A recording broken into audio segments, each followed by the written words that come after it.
Ang Senado sa pagbibigay ng prangkisa sa Dito Telecommunications nagsimula na. Ilang mababatas, kabila po si Senator Christopher Bongo. Suportado ang pagsisimula ng operasyon nito sa bansa at narito ang report.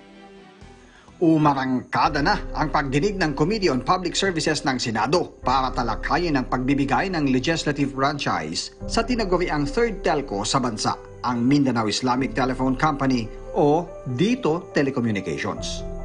Maraming sumusuporta para makapagsimula ng operasyon ng Dito.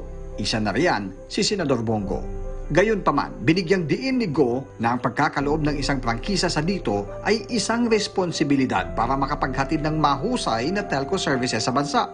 Dapat daw ay mapabuti ng Dito ang internet services sa Pilipinas, lalo na't ito ang madalas na inaaray ng mga Pilipino.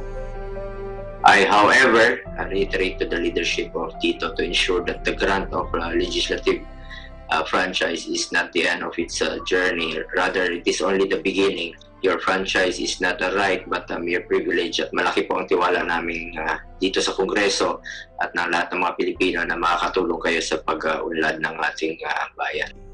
Kapag naaprobahan ng Senado ang prangkisa ng Dito, pahihintulutan na itong bumuo, mag-install, magtatag, magpatakbo at magpanatili ng mga wired at wireless telecommunication system sa bansa. Samantala, nitong July 27, nagsumiti ng panukala si Senador Go tungkol sa transition ng gobyerno patungo sa e-governance. Sa e-gov, maaari nang makapaghatid ng serbisyo ang gobyerno sa pamamagitan ng information database at digital portals. Ayon pa kay Go, ang e-gov ay makababawas ng red tape at korupsyon. Mapabubuti rin ito ang proseso ng gobyerno sa publiko, lalo na't may pandemyang kinakaharap ang bansa.